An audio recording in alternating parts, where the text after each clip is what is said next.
Dua rumah nelayan di pesisir Gudang Lelang, Kelurahan Kangkung, Bandar Lampung, Senin siang ambruk ke laut akibat diterjang ombak tinggi yang datang bersamaan dengan hujan. Rumah yang ambruk milik Risna dan Sakinah ini dibangun di atas air. Warga bergotong royong menyelamatkan material yang tersisa. Ombak yang datang merusak permukiman itu setinggi sekitar 2 meter. Saat kejadian, keluarga pemilik rumah sedang keluar sehingga tidak merenggut korban jiwa. Namun banyak perabotan rumah tangga yang rusak akibat tercemplung ke laut.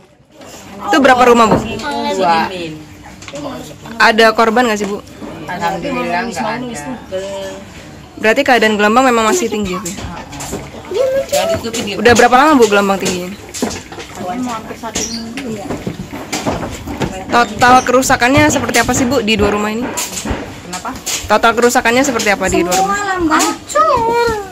Nggak ada yang tersisa, Mbak. Yang tersisa cuma kayu. Hujan lebat di Bandar Lampung juga menyebabkan banjir bandang di Kelurahan Kedaung, Kecamatan Kemiling. 1 rumah ambruk akibat dihantam longsoran pagar beton pembatas lahan setinggi 1 meter. Rumah kemudian terendam air bercampur lumpur.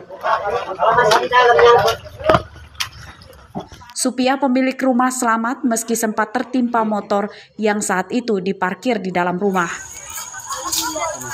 Sekitar 1 jam ada. Tadi di dalam rumah ada berapa orang? Ada 1 orang. Sekarang kondisinya gimana tadi? Sehat-sehat aja. Cuma kejepit motor aja tadi. Ini rumah ini ambruk gara-gara apa nih? Gara-gara ini genang dulu airnya nih di pondasi ini. Genang di sini. Jadi sekaligus dia kan. Oh, jadi pondasinya nggak kuat nampung air. Nampung air ya. Makanya langsung pondasinya hantam ke rumah. Ya, hantam ke rumah. Ini memang Banjir bandang di Kelurahan Kedaung, Bandar Lampung ini akibat ukuran drainase terlalu kecil. Padahal daerah ini berada di hilir tempat dilewatinya air hujan dari sejumlah daerah. Air hujan yang tidak tertampung drainase meluap ke permukiman. Warga meminta Pemkot Bandar Lampung segera memperbaiki drainase di daerah ini. Jeffrey Arifin melaporkan dari Bandar Lampung.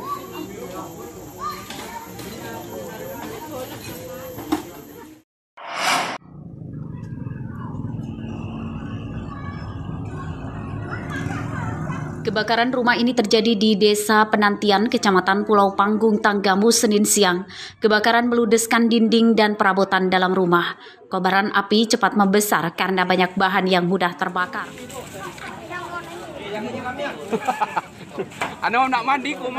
Warga bergotong royong memadamkannya menggunakan alat seadanya seperti selang dan ember. Tidak ada petugas damkar datang karena desa ini jauh dari kantor Pemda. Saat kejadian, Susilawati, pemilik rumah, sedang bekerja di ladang. Ia mengetahui rumahnya terbakar dari tetangganya. Pas lagi kejadian jam 12 ditelepon dengan Ayu. Saya lagi di gunung di kebon. Saya kaget. Terus lantas saya turun. Lihat udah habis. Udah nggak ada semua, udah hangus semua. Ini kebakar semua rumahnya, Bu, ya? Iya, habis isi-isinya sama ya rumahnya. Habis. Jam berapa, Bu? Ibu tahunya, Bu? Sekitar jam 12. Ini kronologisnya kejadian ini dari arus listrik. Harus di ya. Saat kebakaran Bapak ada di mana, Pak? Saya lagi di atas di rumah ibu saya. Tahu-taunya ngelihat api udah gede itu pulang aku. Apa aja yang kebakar, Pak? TV, tempat tidur, perabotan alat dapur rumah, sama kursi, sama lemari. Rumah Susilawati hanya tersisa kerangkanya saja. Itu pun sebagian tiang dan atap rusak akibat terbakar. Musibah ini tidak merenggut korban jiwa, namun kerugian ditaksir mencapai belasan juta rupiah. Susilawati berharap pemerintah daerah membantu perbaikan rumahnya. Andre Kurniawan melaporkan dari Tanggamus.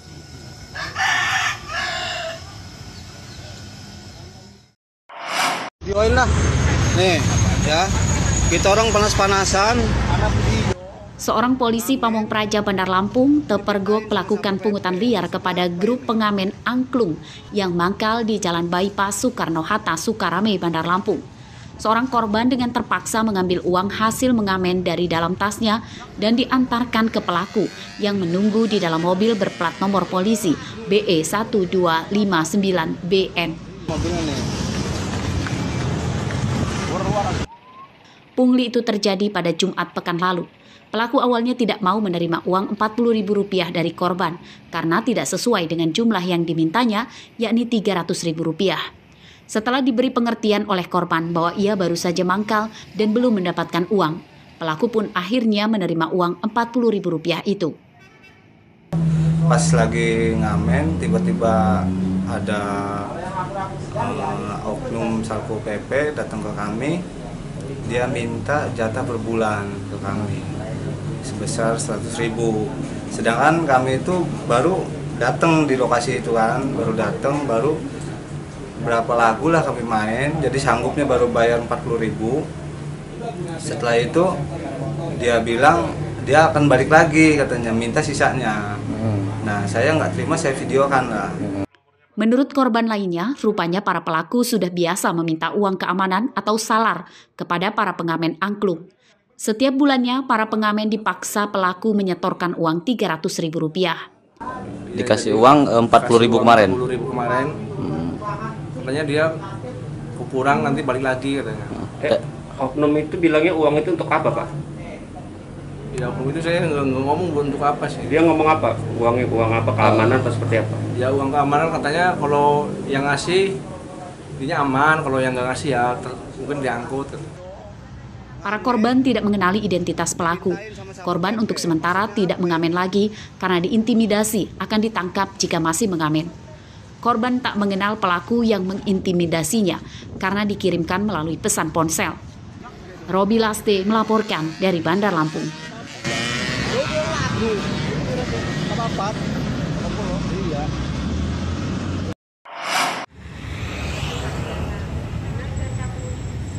Kasus pungutan liar atau pungli terhadap grup pengamen angklung di Jalan Bypass Soekarno-Hatta, Sukarame, Bandar Lampung ditangani oleh Kantor Pol PP dan Inspektorat Pemkot Bandar Lampung. Pelaku rupanya seorang anggota Pol PP Bandar Lampung bernama Adianto yang berstatus sebagai tenaga kerja sukarela atau TKS. Adianto telah diperiksa oleh pimpinannya. Ia mengakui perbuatannya atas kemauan pribadi. Adianto kini terancam dipecat dari Satuan Polisi Pamung Praja. Lalu kita ambil tindakan, kita verbal, kita BAP oleh unit dari PTI dan mengaku bahwa memang betul dia melakukannya tanpa ada perintah dari yang lain-lainnya. Jadi dia atas keinginan dia sendiri lah mungkin kan. Selanjutnya setelah itu kita langsung laporkan sama pimpinan dan juga kita laporkan juga ke pihak inspektorat terkait dengan tindak lanjut tersebut. Nih, ya. Kita orang panas-panasan. Kasat Pol PP Bandar Lampung mengimbau masyarakat tidak takut melaporkan perbuatan pungli atau pemerasan oleh anak buahnya dengan dalih untuk keamanan atau alasan apapun. Sebab uang yang masuk dari masyarakat ke pemerintah telah diatur undang-undang, yaitu pajak dan retribusi. Di luar itu adalah pungutan liar. Jeffrey Arifin melaporkan dari Bandar Lampung. Mobilnya nih.